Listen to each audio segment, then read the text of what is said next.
Alors, nous, on se dirige tout droit vers Marie-André Mauger. Elle est responsable de l'environnement au comité exécutif de la ville de Montréal. Comment ça va, Madame Mauger? Bonjour, ça va bien, merci. Ça va bien et vous avez de bonnes nouvelles à nous annoncer. Le plastique à usage unique en voie de disparition.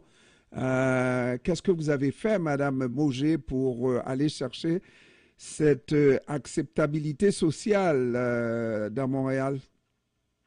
Mais la Ville de Montréal avait annoncé en 2021, donc ça commence à dater déjà. Donc la Ville avait annoncé un règlement bannissant certains articles à usage unique. Et ce règlement-là est entré en vigueur 18 mois plus tard, donc en mars 2023, le règlement est entré en vigueur.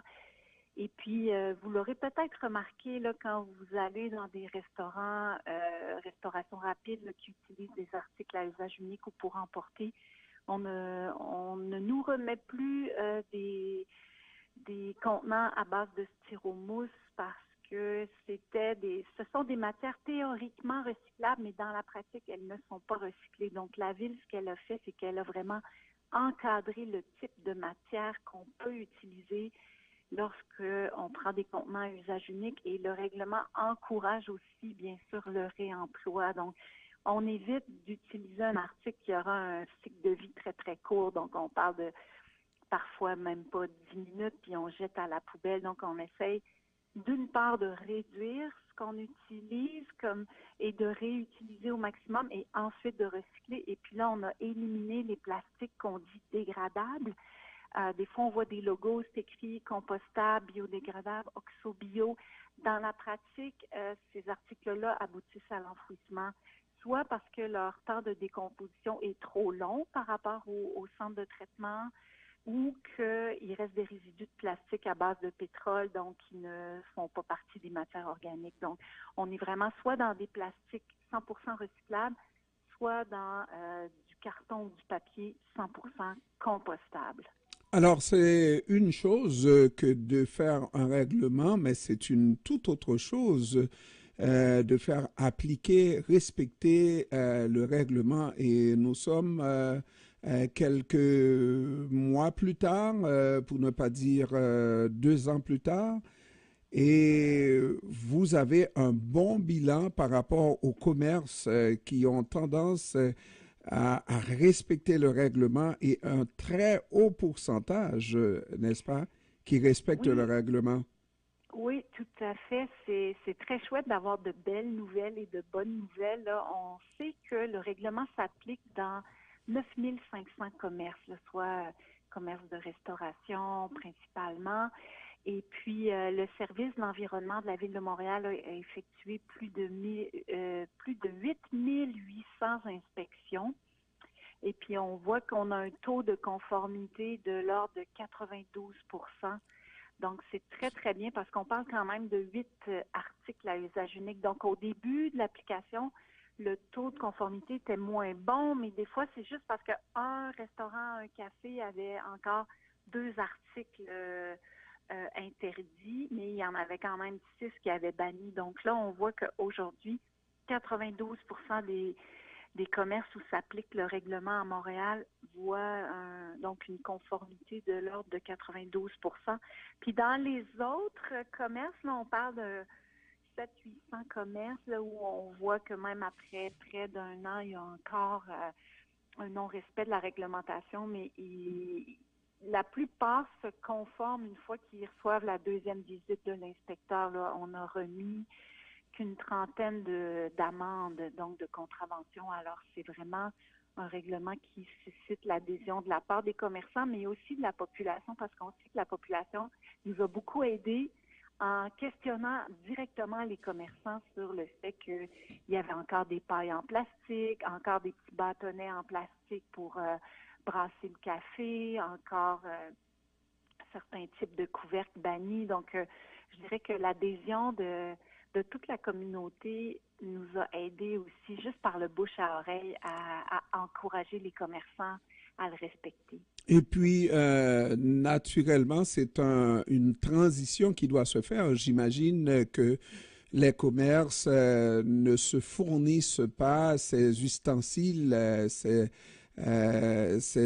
outils pour faire le commerce, n'est-ce pas? Mais achètent de préférence ces ustensiles-là et il suffit de demander le bon ustensile qui est autorisé par règlement et d'arrêter d'utiliser et ou d'acheter ces ustensiles qui sont bannis, interdits. Tout à fait. Il y a eu une période de grâce où les commerces ont pu écouler leur stock, mais lorsqu'ils renouvellent leur stock, donc leur article à usage unique, les fournisseurs sont tout à fait au fait du règlement de Montréal. La transition est facile pour les commerçants. Il y a même eu des fournisseurs qui ont organisé des webinaires pour leurs clients pour leur expliquer quels seraient les nouveaux produits pour les contenants à usage unique. Et on a vu l'impact à l'échelle du Québec de notre règlement parce que ces entreprises-là qui fournissent les emballages à usage unique, ils fournissent pas que Montréal. Donc, ils ont, si vous voulez, les bonnes pratiques de Montréal ont eu un effet d'entraînement même dans les autres régions du Québec, les casse-croûtes et la restauration rapide là, qui a pu aussi donc éliminer les plastiques théoriquement recyclables mais dans la pratique non recyclés. Madame Mauger, est-ce que avec ce règlement-là, le fait d'acheter ces ustensiles recyclables, n'est-ce pas, et qu'on utilise, qui a une durée de vie beaucoup plus longue, est-ce que ça coûte plus cher? Est-ce que les restaurateurs, je comprends, et ça serait normal, chargent plus cher à cause du fait qu'ils achètent, qu'ils dépensent beaucoup plus pour continuer leur commerce? Oui, bien, le service d'environnement de la ville avait fait une analyse là, de l'impact sur les coûts. Puis ce qu'on voyait, c'est que ça avait un impact d'à peu près 10 sous par commande. Mm-hmm. Donc, si on commande la nourriture, là, donc c'était pas un impact majeur là, sur, disons, quand on commande du resto, qu'on en a pour 15 ou 20 dollars et souvent beaucoup plus.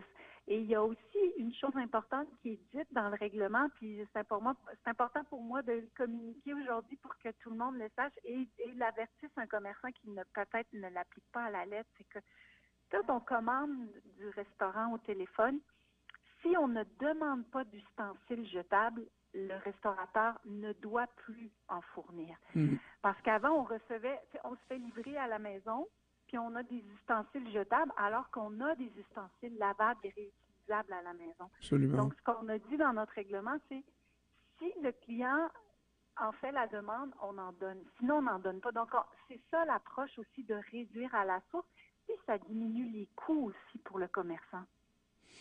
Et naturellement, il n'y a pas eu de plainte à cet effet. La chose semble s'enclencher sans trop de difficultés. Maintenant, est-ce qu'on est certain que ces ustensiles, bon, pas supposément, mais qui sont réutilisables, sont de fait réutilisés? Ça doit. S'ils sont lavables et réutilisables, il faut qu'ils le soient. Bien sûr, il ne faut pas les mettre aux poubelles ni au recyclage. Parce que moi, quand je commande, quand vous et moi nous commandons chez nous, nous recevons du restaurant. Il faudrait que ce soit nous autres même qui décidons donc de réutiliser chez nous. Or, nous avons tous ces ustensiles-là et peut-être mieux que ce qu'on nous apporte là, n'est-ce pas? Voilà, c'est pour ça que lorsqu'on commande, souvent on n'a pas besoin des ustensiles jetables. Donc, je ne parle pas des couteaux, je parle du plat, exact. oui, le contenant. Oui. Le contenant, par contre, la nourriture est livrée dans le contenant, mais les ustensiles ne viennent plus d'emblée avec la commande, sauf si on en a fait la demande. Est-ce que, selon vous, on réutilise le contenant? Il y a quelques commerces qui ont mis en place des systèmes de contenants consignés, ce qui vraiment crée une boucle circulaire. Donc, on réutilise les contenants. sinon, c'est à nous, donc individuellement, on peut les réutiliser lorsque c'est possible, soit pour mettre nos restes ou pour des lunchs ou quand on apporte de la nourriture chez des amis. Mais Quand on... supposons qu'on jette ça à la poubelle, et on n'a pas cette conscience-là, on le jette à la poubelle, il est beaucoup plus facilement dégradable dans l'environnement, c'est ça? Non, non. Et si c'est un contenant de plastique, ça, Non, non, il sera pas. Si c'est du carton, oui, il va se composter, il va celui se qui est dégrader. autorisé maintenant, là, il... Ouais, ben il y a du plastique et il y a des contenants en carton. Donc en carton, il va se décomposer. En plastique, on estime que ça prend 1000 ans, mais on le sait pas parce qu'on n'était pas là il y a 1000 ans.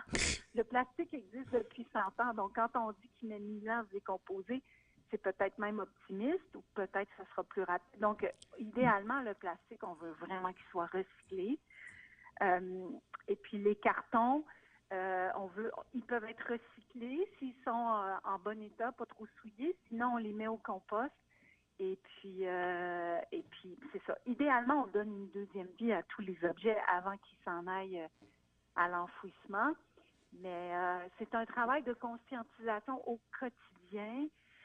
Mais ça vaut la peine parce qu'on a intérêt à réduire les volumes qu'on envoie à l'enfouissement parce que les sites d'enfouissement n'ont pas une capacité illimitée.